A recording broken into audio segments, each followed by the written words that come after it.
Chapter 11. Ashen breathed in the scent of the forest, filling his lungs. He had been meditating as the sun came up. He stood and walked over to his campsite.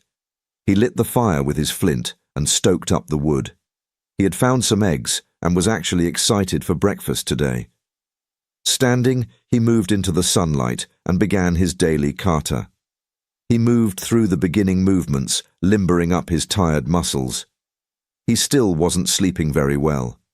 The screams were loudest at night. He planted his right foot and extended his arms out and back in breathing with the rhythm of the movement. The sound of a twig snapping shocked him into motion. It was like someone had dumped cold water on his head. Energy flooded into his body, and he whipped his blade out of its scabbard and sent it soaring through the air. It hit its target some 20 paces away with a sickening thud. A gun went off as the would-be attacker fell to the ground. The shot blew chunks out of the tree next to Ashen, forcing him to shield his face from the debris. He heard a soft moan as he walked over to retrieve his sword. It had sunk into the man's neck, and he was mouthing something as red ran down, staining his clothes. Ashen pulled the sword out, and the man let out a guttural scream that gurgled as his death rattle choked off. There was something strange about the scream. Ashen thought to himself, almost as if its pitch was too high. That's when he saw the face and noticed that this hadn't been a man at all, but a young woman. Ashen set his hand on the tree next to himself for support. He bent over and heaved as he lost his breakfast. These attacks were coming more frequently the longer he held that cursed gem. All he wanted was to enjoy the power of it, but for whatever reason, it refused to choose him. Rejection flooded over him as he tightened his fist around the gem. "No one can have you but me," he said, hand trembling with white knuckle grip he had on the thing. "I'll kill everyone you bring until you do as I will." The gem pulsed with light and vibrated for a second in his hand. A strange sense came over Ashen, almost as if he could feel a voice in his mind. "Not what you want," the voice said. "What I want."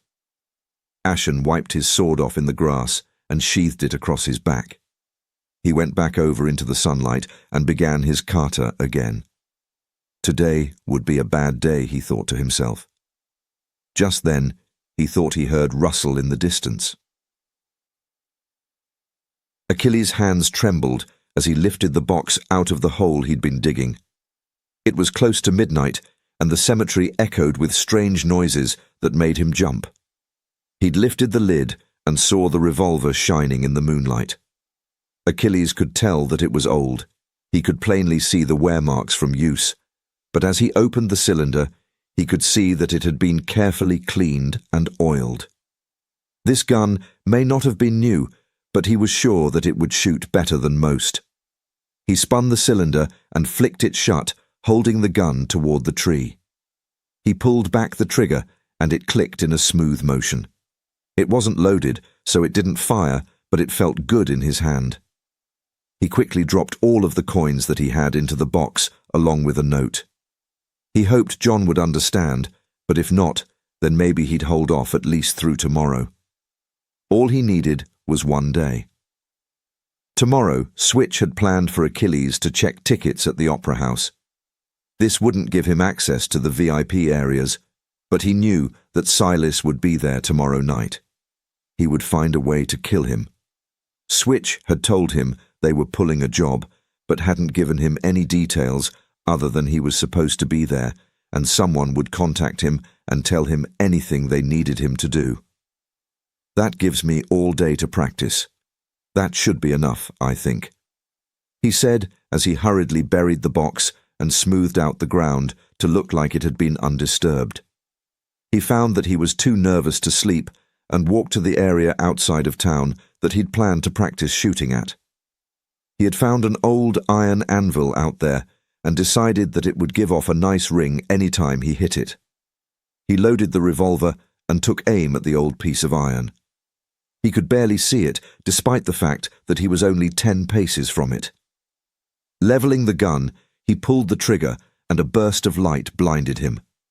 A fraction of a second later, the kickback threw his arms back, and the steel weapon hit him squarely between the eyes. He thought he saw stars, but couldn't tell, because the night was full of them already.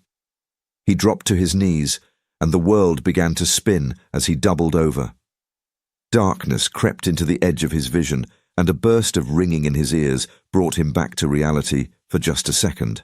"I'm screwed," he thought as he blacked out. He woke up hours later as the first rays of sunlight were peeking their red-orange hues through the morning mist. His head hurt. He reached up and felt a large lump right in the middle of his forehead. It was sensitive to the touch, but the pain helped to wake him. Twisting his head, he had an awful crick in his neck from sleeping on it funny all night. He spotted the gun about a foot away from him and picked it up gingerly. He opened the cylinder and pulled out the one spent cartridge. There were 5 left in, and he placed a new bullet into the empty slot. Hefting the gun, he looked at the anvil and then decided to go find something to eat. His head hurt too much to practice shooting anyway. He limped back to town and plopped down at his usual table in the Crystal Palace several hours later. Before he could even order, Switch pulled up to the table. "There you are, boy. Where you been all morning?" he said in a hurried voice. "I got stuff for you to do, come on." Achilles sighed. He knew that he'd be running errands all day now. "Guess I should have practiced when I had the chance," he thought, annoyed. "Why do rich people wear such ridiculous clothing?" Tristan complained as he fidgeted with his ascot. Artemis laughed. "I think you look rather, what was the word Clint used? Dashing." Tristan grumbled at that. "I can barely move in this peacock get-up. It's not good for anything except looking like a fool. I swear that much money does something to your head." "Do you think I look foolish?" Artemis asked as she spun in her gown. It was black and tight with a flowing white scarf. "Yes," Tristan said angrily. Artemis yelped as she swatted him with her fan. "How dare you say that to a lady?" "Look, let's just get this over with," Tristan growled as they strode up to the ticket booth. "You know, if you didn't talk, I'd think you look rather good in a suit, but then you open your mouth and—" "Tickets," the man said with a painted-on grin. Tristan handed over 2 tickets, frowning at Artemis. The man scanned over them before continuing. "First balcony stage left. The usher will show you to your seats," he said, pulling back the velvet rope. The 2 of them stepped into the main hall that connected to the theatre. It had 2 doors leading in on the main level and 2 staircases on each end. 2 mean-looking men and a single ticket taker guarded both sets of stairs. "What the hell does stage left mean?" Tristan grumbled. "It means that if you're on the stage, our balcony is to your left," Artemis said, rolling her eyes. "Don't you know anything?" "I know how to track and shoot, and I don't plan on learning much else in this life," Tristan said. They strode up to the ticket taker, who waved them past. 2 very big men stepped aside, letting them come up to the second-floor balcony. An usher rushed over and quickly showed them to their seats. The balcony was divided into sections that had 9 seats in each of them. A rich merchant could rent out an entire box, but they didn't want to attract that kind of attention.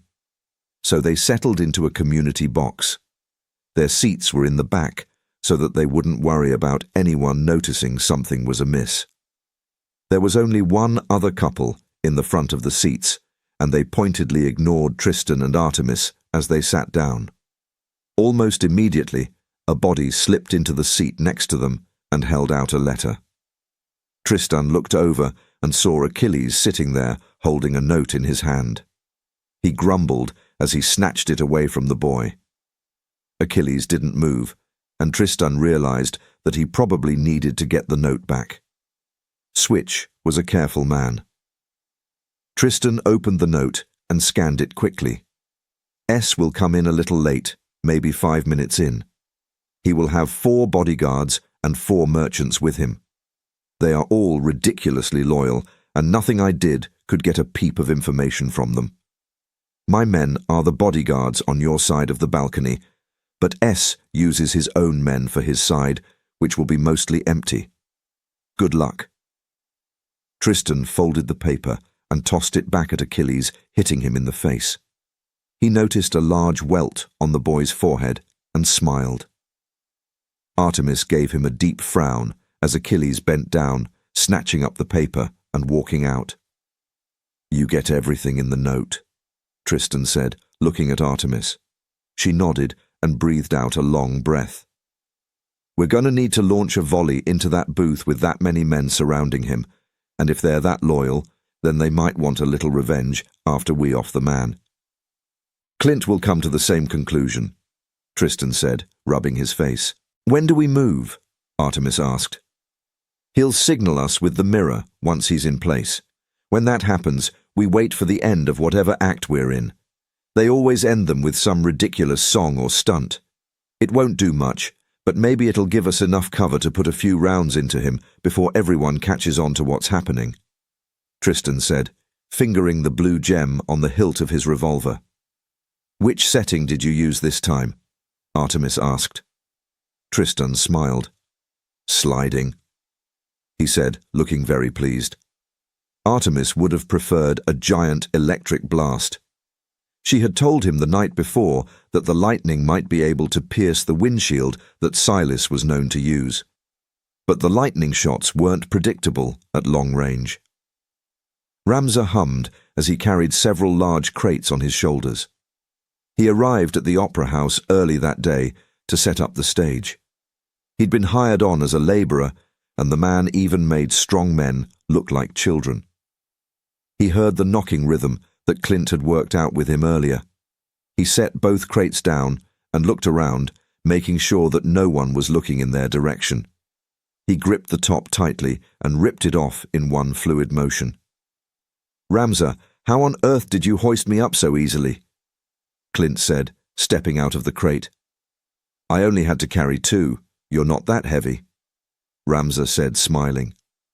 Clint gave him a flat stare and then looked at the 2 crates set next to each other. He walked over to the other crate and tried to lift it, expecting the thing to be basically empty.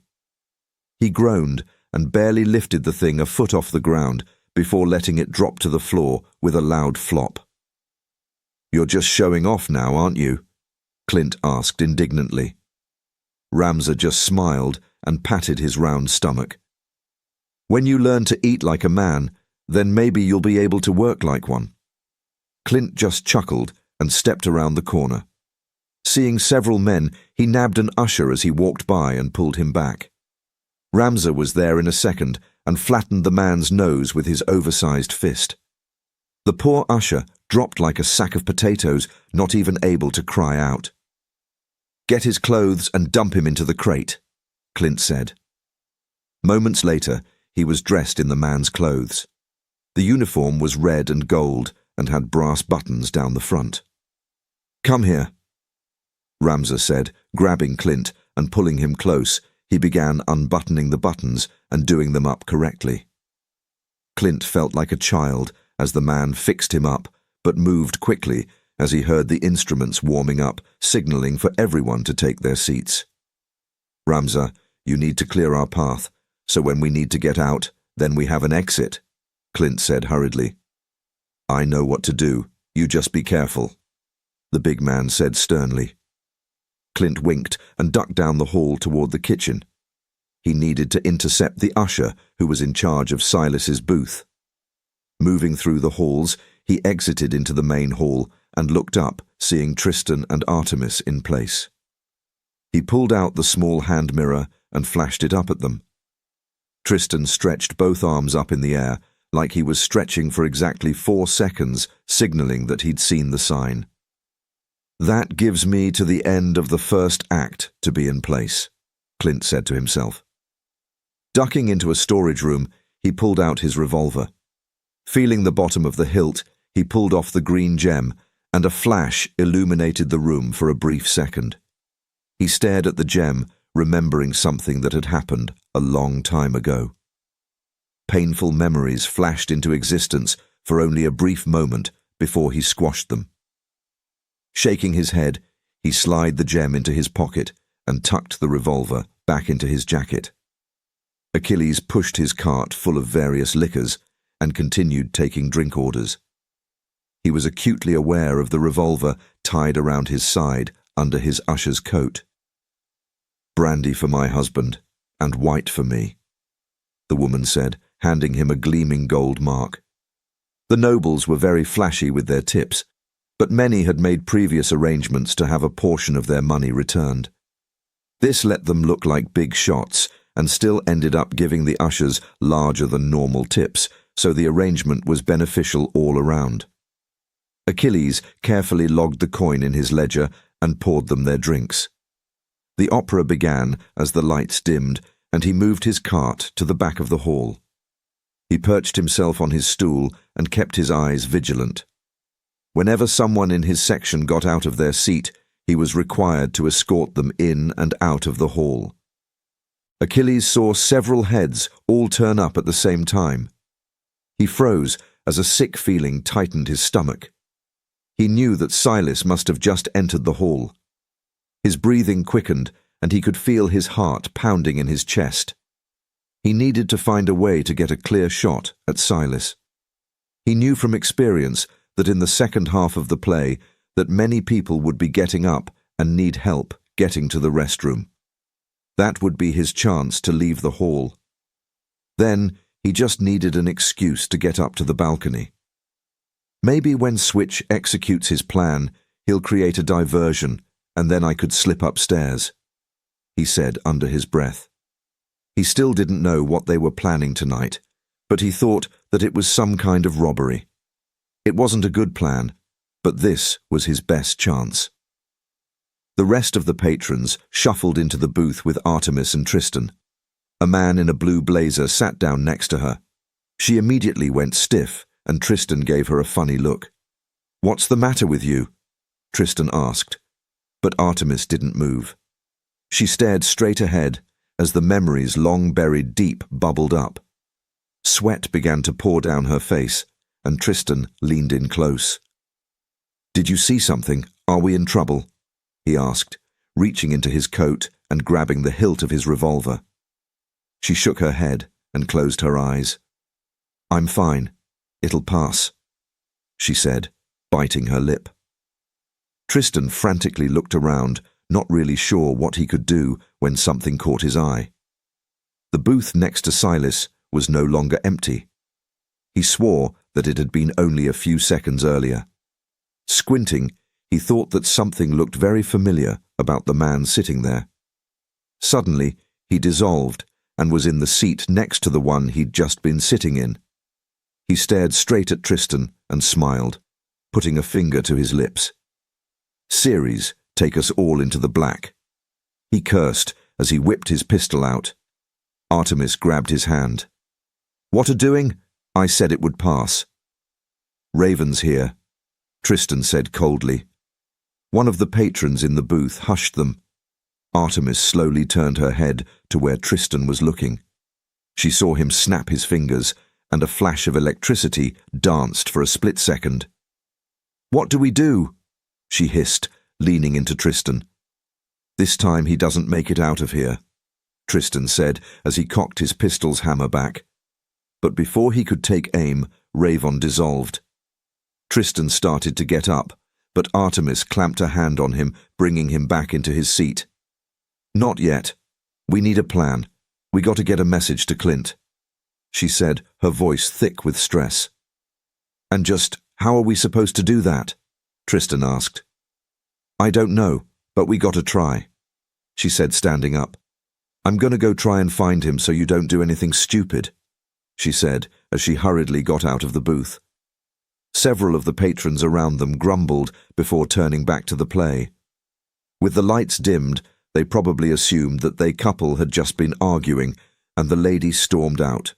Not such an uncommon occurrence. Artemis stepped into the hall and pushed her back up against the door, closing her eyes. "It's not him.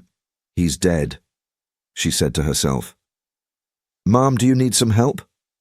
A man in an usher's uniform asked, stepping up to her. She self-consciously smoothed her dress down and cleared her throat. "Yes. Could you please show me to the ladies' room?" she asked. The man nodded and quickly showed her to the lavatory down the stairs. He waited patiently, probably for a tip, but Artemis wasn't carrying any coins. "You don't have to wait. Thank you. I'll make sure that my husband sets something aside for you," she said, ducking into the ladies' room. Her footsteps echoed loudly on the tile floor, and she walked over to a copper sink. Turning the handle, she splashed cold water on her face and looked up in the mirror. "Damn it!" she cursed, realizing that she'd just messed up her makeup. "Pull it together, Artemis," she said as she grabbed a towel and tried to fix the damage she'd done. Clint dragged the body of the usher he'd just knocked unconscious into a storage room. He'd memorized all of the routes and layout of the opera house from the maps that Switch had provided. Grabbing the man's cart, he placed his revolver into the false bottom in the second drawer. This was where the ushers kept their tips. Moving toward the stairs to the balcony where Silas sat, Clint pulled to a stop as two large men moved to intercept him.